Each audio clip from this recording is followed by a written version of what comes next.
Imana irakoze kuri aka kanya twongeye kubaho tubihabwa nayo. Nawe ndagushimiye kubufasha akanya kawe kugira ngo ukurikirane n'amajambo ya Sheikh niyo nizigiye. Iki ni cigwa kigira kabiri muri ca gice ca kabiri c'inyigisho itara. Mu cigwa ca mbere navuze ku gaciro k'agakiza mu maso y'abantu bagatahuye vy'ukuri. Ndanatera intege umukristo wese ahari ngo yimenyereze kumva no kurondera gutahura neza iki kintu twita agakiza gifise uburemerezi bungana gute mu buzima bwanje. Mbega vy'ukuri ndagaha agaciro bikwiranye? Iryo jambo nyene niryo ngiye kubandanya mvuga ko muri kino kiganiro. Turasoma mu Bifilipi igice ca mbere kuva ku murongo wa 21 gushika ku murongo wa 26. Aho hantu haravuga ngo kuko kubwanje kuba hari Kristo kandi gupfa ari inyungu, ariko namba ari kubaho mu mubiri ico kuri jewe ni inyungu y'igikorwa, kandi sinzi ico mpitamo. Ndazazaniwe muri ivyo bibiri, kuko nipfuza gutaha ngo mbane na Kristo, kuko ari co kirushirije cane. Yamara kuguma mu mubiri nico corushiriza kubagirira ikimazi, kandi ko nizigiye ivyo ndazi neza yuko nzogumaho nkabana namwe mwese kugira ngo muje imbere munezerererwe ukwizera, ngo muzorushirize kunyirata muri Kristo Yesu nsubiye kugaruka iwanyu. Mu majambo make Paulo ariko aravuga ngo kubaho ni Kristo. Ukuyeho Kristo ubuzima nta siguro gusubira kugira. Nta kindi kintu gishobora guha insiguro ubuzima bwanje Kristo avuyemwo. Mu yandi majambo, naho ibindi vyose vyovamwo nkagumana Kristo, ubuzima bwanje bugumana insiguro. Sinzi ko nawe ari uko bimeze. Aha ndiko ndavuga rero ku muntu yatahuye agaciro k'agakiza. Aragera havuga ngo ukuye Kristo mu buzima bwanje vyose bicika ubusa. Kandi naho twari ibindi vyose nkagumana Kristo, ubuzima bwanje buguma butomoye bufise agaciro. Arongera ko ngo gupfa ni inyungu kuri jewe, kuko mpfuye mba ngiye kubana n'umwami wanje. Nivyo vyiza kurusha kubaho. Abantu benshi twumva umenga kubaho nivyo vyiza kurusha gupfa. Umenga gupfa naho tuvuga ngo tugiye mu ijuru, tugiye hehe, hageze ko tuvyimvirako biratugumira. Mbere washaka abantu benshi baranatinya no kwiyumvira ku gupfa kwabo, kandi ari abakristo. Muga sinzi ko mumva ingene Paulo ariko arabivuga hano. Ico baciza kuri jewe nuko mpfa, nkava muri uwo mubiri nkaja kwibanira n'umwami wanje. Yarumva afise ako kanyota imbere muri we ko kubana na Kristo mu buryo bwo kudasubira gutandukana ukundi. Ariko aravuga ngo kubw'igikorwa c'Imana ni vyiza ko ndamba, ni vyiza ko nongera nkabaho iyindi myaka. Paulo ukubaho yumva ari akaryo ahawe ko gukora ivy'Imana yamuhamagariye. Ntiyumva ko ari akaryo ko gukora ibindi bintu vyiwe ataho bihuriye n'umugambi w'Imana. Ivyiwe yari yarabishize munsi y'umugambi w'Imana, ku buryo yumva Imana imwongeye umwaka wo kubaho. Nta kindi kintu yumva yoshira imbere, nta yindi priorite yumva atari kurangura umugambi w'Imana afatiye ku muhamagaro wiwe. Agakiza ni ikintu gikomeye cyane kurusha ibindi bintu vyose dufise.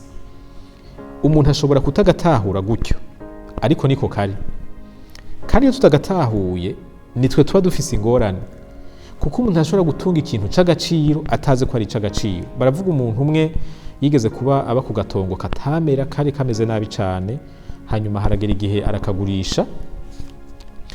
Abakaguze bari abantu bafise ubuhinga bwo kumenya ibiri mu ntuzeye mu kuzimu, le sous-sol. Niho baca barondera abantu bafasha kwiga ibiri muri sous-sol, baca basanga y'igitoro. Baca baracimba, baratera imbere, baratunga cane. Wa muntu yagurishije ryatongo yapfuye ari umukene, kuko atigeze amenya ubutunzi iryo tongo ryiwe ryari rifise. Umuntu arashobora kuba umukristo ariko atumva neza ubutunzi buri muri iki kintu citwa agakiza, kandi ivyo bigira ingaruka mbi ku buzima bwiwe. Ni kubera iki agakiza ari ikintu c'agaciro kanini cyane? Hariho ivyo navuze mu cigwa c'imbere, mbe ndaragutera intege ngo naco uzucumvirize, ariko reka nongere mvuge bino bintu.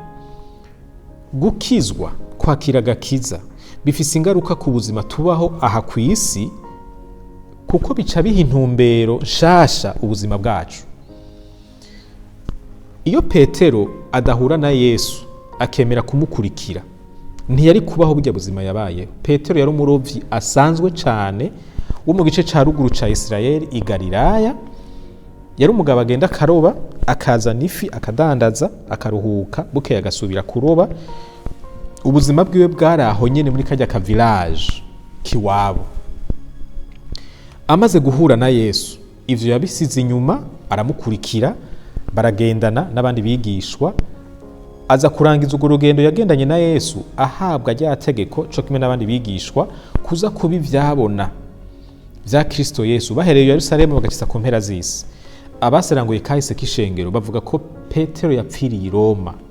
I Roma wari umugwa mukuru w'ubwami bw'Abaroma.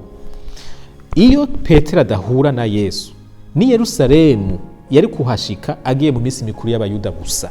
Ivyo kuja i Roma vyovyo nta n'umuntu nta naho vyari guca ngo Petero abishikeko. Agakiza karatumbereza ubuzima bwacu ahantu tutigeze twibaza ko twotumbereye. Nawe ni wifatireko. Iyo udakizwa, iyo udahura na Yesu, wibaza ko uba uri muri ibi bintu uri mu uyu munsi. Wibaza ko ubuzima bwawe iyo buzohereza ariho bwohereje. Iki kintu kiza kikaguhindukiza, kikagushira ku murongo mushasha, wumva ari ikintu cyo gufata minenewe. Agakiza gafise igiciro kinini cyane mu buzima bw'umuntu wese yakakiriye. Ica kabiri, kwakira agakiza bigira ingaruka no ku buzima bwo mu nyuma y'urupfu. Daniel 12 kuva ku murongo wa 2 ushaka ku murongo wa 3 havuga ngo mu gihe cyo kuzuka bamwe bazozukira kumaramara, abandi bazukire icubahiro, la gloire, ubwiza bw'Imana. Tukiri ino hariho ivyo tubona bitandukanye abazimana n'abatayizi, ariko burya ibintu bikomeye gose bizoboneka mu nyuma. Igihe c'imanza nicashika, Yesu yavuze ngo Imana igashira impene ku ruhande n'intama ku rundi, niho abantu bazobona ubudasa buri hagati y'umuntu azimana n'ubutayizi, hagati y'umuntu yakiriye agakiza n'ubutakakiriye. Ariko n'imbere y'uko ivyo biba, na hano witegereje neza urabona ubudasa hagati y'abantu bazimana n'abatayizi. Nta yindi ngingo iremereye dushobora gufata mu buzima ingana no kwiyemeza kuba umwigisha wa Kristo. Izindi zose zirashobora kutugira kwingaruka, mugabo iyo iziruta zose. Kanatsinda agakiza kazanye ibintu bishasha muri kahise k'isi, kahinduye ubuzima bw'abantu, gahindura ubuzima bw'ibihugu, gahindura ubuzima bw'imiryango, gahindura ubuzima bw'isi. Hariho ibintu byinshi vyabaye mw'isi mbere washaka isi uko tuyizi uyu munsi. Hariho ibintu byinshi vyabaye vyatumye imera uko imeze kubera agakiza. Benshi mu batwitangiye imbere baremeye barapfa. Harabapfunzwe, harabatakaje ubutunzi bwabo bwose, harabishwe bazira agakiza.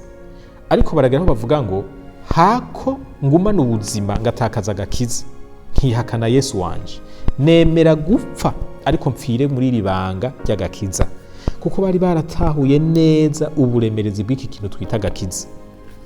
Uyu munsi ndiko ndavuga no majambo, uko iminota 5 ihera haba hariho umukristo yishwe ku isi azira agakiza. Kubera twebwe turi mu gihugu ataguhama abakristo kuhari, kandi ariko vyamye uko biri kose, uretse ibibera mu miryango rimwe na rimwe umuntu akijijwe hari igihe bamuhama, ariko ntivyigeze biba vya bintu vyeruye mu gihugu aho umuntu wese yita umukristo ahigwa, agapfungwa, akanyagutwiwe canke akicwa. Kubera ubwo buzima tutabumenye, hari igihe twibaza ko abantu bose borohewe nkatwe. Ubu nyene ndiko ndavuga no majambo, igihe cose harenganye iminota 5 hariho umukristo aba yishwe azira agakiza. Cane cane mu bihugu biri mu intwaro z'abayisilamu niho usanga hari amategeko ashobora gutuma umuntu yicwa azize ko yavuye muri Islam, ko yemeye Yesu Kristo nk'umwami n'umukiza wiwe. Murumva ko agakiza mu vy'ukuri ari ikintu gikomeye cyane. Ni ibintu bike abantu bokwemera gupfira, ariko umuntu yatahuye agakiza n'ubuzima arabuheba. Kandi burya natwe nimba twaratahuye agakiza, naho dukwiye kuba tugeze kumva ko n'ubuzima wobuheba kubw'agakiza. Agakiza karuta ibintu vyose, kandi kuko kabiruta vyose gakwiye kuganza ubuzima bwacu, kakaba ariko kabuha umurongo ku buryo umuntu aravye ingene ubayeho mu buzima bwa misi yose ari umuntu atazi Imana bimutangaza. abantu bakwiye kubona ubuzima bwacu bubayobera, babona tugira ibintu bo bataniyumvira. Ivyo nivyo vyerekana vy'ukuri ko agakiza tugaha agaciro mu buzima bwacu. Si bijya tuvuga ibintu bizokwerekana ko agakiza gafise ikibanza kinini mu buzima bwacu, ni ingene tubaho, ni ingingo dufata, ni ibintu dukora, ni ibintu tudakora. Ikintu c'agaciro ntibagikinisha, barakibungabunga, baragikingira. Dukwiye rero kubaho mu buryo bwerekana ko vy'ukuri agakiza katurutira ibintu vyose. Tugaha agaciro ivy'Imana, abatazi Imana bagatangara, bikabayobera, bikabagora kumva. Hariho ibintu dukwiye gukora n'ivyo dukwiye kwirinda gukora vyerekana ko vy'ukuri agakiza arakigiciro kuri twebwe. Ntidukwiye gusa n'abantu batazi ivy'agakiza. Iyo dusa nabo ntihabeho itandukaniro, vyerekana ko agakiza atabudasa kazanye mu buzima bwacu. Nashaka ibi bintu ndabizane mu bintu vyumvikana. Mbega ni gute hoboneka ubudasa hagati y'umuntu afise agakiza n'ubutagafise? Ni biki bikwiye kugaragara biboneka ko umuntu abiha agaciro cane biturutse ku gakiza? Nabishize ku ngero zitatu. Hariho urugezo rw'umuntu ku gatwe kiwe, hakabaho ku rugezo rw'imigenderanire tugiranira n'ishengero umuntu asanzwe arimwo, hakabaho n'urugezo rw'ibikorwa dukora. Mpereye rero ku rugezo rw'umuntu ku gatwe kiwe, umuntu yatahuye agakiza vy'ukuri akumva uburemerezi bwako, n'umuntu agwanira kubaka ubucuti bwiza n'Imana. Si umuntu abivuga gusa, n'umuntu abiha umwanya. Nk'akarorero, n'umuntu ubona ko vy'ukuri aha agaciro ijambo ry'Imana. Ntushobora kuvuga ngo waratahuye agakiza ko ari ikintu gikomeye iyo ijambo ry'Imana atakibanza rifise mu rutonde rw'ivyo ukora kundwi. Ugasanga ivyo gusoma no kurimbura ijambo ni ibintu bikugwa ko giturumbuka bivanye n'uko ubuzi ico ukora canke bishitse nyene umwanya ukaba munini. Kurimbura ijambo ni kimwe mu bintu bitunywanisha n'Imana yacu, bidufasha kumva ico Imana idushakako, bidufasha gutahura Imana ico arico. Ikintu nk'ico umuntu yatahuye agakiza neza ico arico ntashobora kubura umwanya wacu. Zaburi igice ca mbere kuva ku murongo wa mbere gushaka ku murongo wa gatatu haravuga ko umuntu ahiriwe n'umuntu arimbura ivyagezwe vy'Uhoraho ku murango no mw'ijoro. Aho bifata gutyo nyene atabanje kuja mu siguro ndende, n'imiburiburi kabiri ku munsi hakaba ariho umwanya wo kwakira ijambo ry'Imana mu bwenge bwawe, masaha yo ku murango, hakabaho n'umwanya wo kurimbura ijambo ry'Imana amasaha y'umugoroba. Abantu benshi babayeho baha agaciro agakiza, wasanga kenshi bafata umwanya wo kwiga ijambo ry'Imana mu gitondo no mw'ijoro. Ni ukuvuga imbere yo kwinjira mu bikorwa vy'uwo munsi bakabanza bagafata akanya ko kubana n'Imana mu ijambo ryayo no mu gusenga, n'imbere yuko basinzira bagasubira akavuga ngo Mana subire nganire nawe mu ijambo ryawe kandi nongere ndagusenga. Ico ni cambere. Abantu bafata akanya ko kugiriranira imigenderanire, kuganira n'umuvyeyi wabo biciye mu ijambo bigaca no mu gusenga. Ica kabiri, ku rugezo rw'ishengero, umuntu yatahuye agakiza ko ari ikintu c'igiciro kinini, araha agaciro imyanya yo gukoranira hamwe n'abandi basangiye ukwizera nawe, ntabifata minenegwe. Ukabona ivyo kuja gusenga, guhura n'abandi biriko biratakaza inguvu mu buzima bw'umuntu, uzumenye ko hariho ikibazo ku bijanye n'ikibanza ariko ari hagakiza mu buzima bwiwe. Imana uri kuyiha umwanya ungana gute? Kuko burya ishengero naho ribamwe intege nke, naho ribamwe ingorane, ni umugambi w'Imana. Ntushobora kuba inshuti y'Imana ngo uja kure y'umugambi wayo. Ahubwo intege nke z'ishengero zitubera akaryo ko gusenga, dusengera abera n'abarongozi b'ishengero, zitubera akaryo ko gutanga intererano yacu kugira ngo ivy'ishengero bibandanye bigenda neza nk'uko Imana ivyipfuza. Guha agaciro imyanya yo kubana n'abandi, kuba umuntu agira ico amariye ishengero ryiwe, ntuhabe nk'umurorerezi, mbere n'ubutunzi bwawe bukagira ico buterereye mu bikorwa vy'ishengero, bikagaragara ko ico ufise Imana ishobora kugikoresha mu kubaka ishengero ryayo, zaba impano zawe, waba umwanya wawe n'ubutunzi bwawe. Mu ntunge jewe sinshigikiye inyigisho zimwe zimwe umenga zigamije gusopa abantu, aho usanga hariho abagomba kwemeza abantu yuko utegerezwa gutanga cyane kugeza naho umuntu usanga ariko arirengagiza ibindi ategerezwa gukora ama responsabilité yiwe, nkuko umenga Imana ni nkene. Imana si nkene, ariko irakunda ko ivyo dufise vyose tugira ico dukuyeko mu ntumbero yo gushigikira umugambi wayo iriko irakorera mw'isi iciye mw'ishengero, umuntu atabanje kuniga umuryango wiwe. Kutabikora birafise ico vyerekana ku kibanza uriko urahagakiza.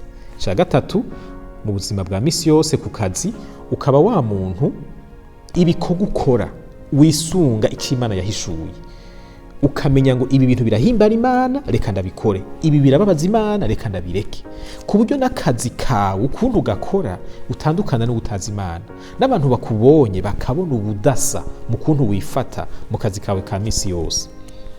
Wibuke ko ufise ubuzima bumwe gusa uzobaho, mu nyuma yabwo hazoza urubanza. Ibintu vyose ufise bizohera. Agakiza nibwo butunzi butazohera ufise, no mu nyuma y'urupfu niho kazoguherekeza kakagushikana aho Imana yaguteguriye. None rero agakiza gafate nk'ikintu c'agaciro cane kuri wewe, kuko vy'ukuri ni ikintu c'agaciro. Imana iguhezagire, Imana igukomeze, Imana ikwagurire ijambo ushobore kurishira mu ngiro no kurigendera mu buzima bwawe bwa misi yose. N'ubu ndangije ndagushimira ku kanya kawe wafashe.